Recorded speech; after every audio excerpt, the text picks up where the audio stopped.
سلام عزیزان، امروز چهارم ماه است، روزی جمعه و خب فردا و پس فردا شنبه یک شنبه از روزهای استراحت و قبل از آن که شما دوستان به استراحت بروید شما رو دعوت میکنم که برنامه خبری رادیو آزادی رو تماشا کنید که بعد از تقریبا 2.5 ساعت دیگر پیشنهادی شما می شود و چون دائم ما در برنامه تلاش کردیم خبرهای مهم تاجیکستان و جهان رو جمع آوریم و به شما پیشنهاد نماییم تا اینکه شما در جریان تحولات تاجیکستان و جهان باشید، چون میگن هر نفری که معلومات دارد واقعا هم مسلح است. خب بیت همراه میبینیم که در تاجیکستان امروز چی میگذرد. تروریسم خودی و بیگانه نمی شود. این سخنان امالی رحمان پرزیدنت تاجیکستان است که در دوشنبه امروز گفت در یک همایش بین المللی. این همایش زیر عنوان تروریسم و اکستریمیسم خشونت آمیز جریان دارد و از نگرانی پرزیدنت درباره موقع دوگانه کشورهای جهان در رابطه با اکستریمیسم و تروریسم و همچنین شبهه های او درباره جمهوری دولت اسلامی برای شما در برنامه خبری بیشتر معلومات خواهیم داد. در روسیه مقامات انتظامی 2 مهاجر تاجیک را جستجو دارند که در قتل صیاد 26 ساله ساکن ولایت ختلان متهم می شوند. اگر شما در خاطر داشته باشید تقریبا 2 هفته پیش ما درباره کشتار این جوان برای شما گزارش پیشنهاد کرده بودیم و این جوان را به وطن آورده به خاک سپرده بودند که طبق فرضیه شاهدان یا گفته های شاهدان صیاد را شناسهایش برای 15,000 روبل روسی یعنی که معادل $250 به قتل رساندند. اسم متهمان معلوم است، ما برای شما در برنامه اسم آنها را آشکار خواهیم گفت و یک گزارش هم تقدیم شما میکنیم. چرا شکنجه ادامه دارد؟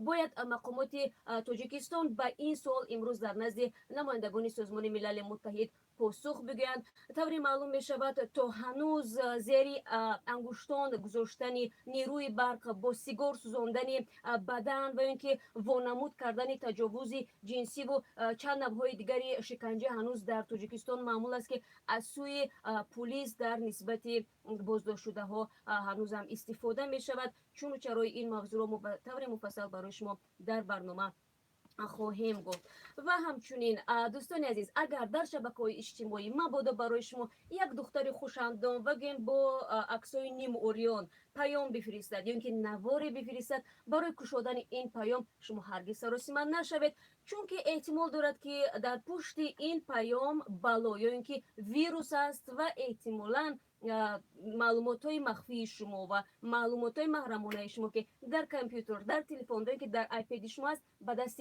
هکرها میافتد و طور معلوم شده است 2 سامانه های اساسی هستند که هکرها طریق آنها به کامپیوترهای مردم ویروس جاری میکنند. این چه نوعی سامانه ها است ما برای شما در برنامه خواهیم گفت و همچنین عجیبش این است که طبق گزارش سازمان امریکایی بیشتر کامپیوترهای سازمان ها و اداره های دولتی در تاجیکستان در نسبت ویروس های هکرها و این سامانه ها آسیب پذیر هستند. چگونه؟ با ما بیاید بعد از 2.5 ساعت دیگر ما برای شما خواهیم گفت. و همچنین از آن میگویم که چطور بایکرهای توجیک به سیاحت جهانی میروند تا اینکه به کودکان بیمار و به جراحی شدن این کودکان بیمار کمک کنند. برخی از این سیاحت ها تقریبا 1 سال ادامه میکند. گزارش جالب است، توصیه میدیم که تماشا کنید.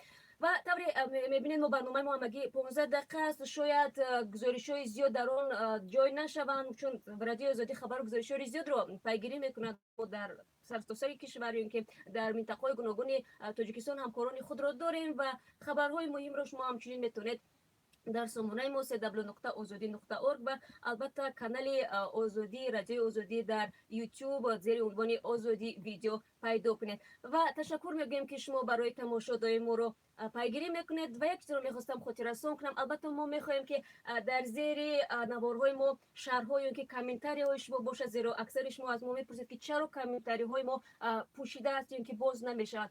خب بعضی از استفاده برندگان و کاربران ما اکثرا از حرفای تحقیر و دشنام استفاده میبرند که البته این قابل قبول نیست. ما جانبدار بس و شهرهای سازنده هستیم و البته اگر وضعیت بهتر شد، شهرنویسی هم بهتر شد، ما هم تلاش میکنیم که کامنتاری های خود رو باز کنیم. خلاصه ما شما رو بعد از 2.5 ساعت دیگر انتظار هستیم. شالای گل خوجه هستم در خبرهای رادیو آزادی.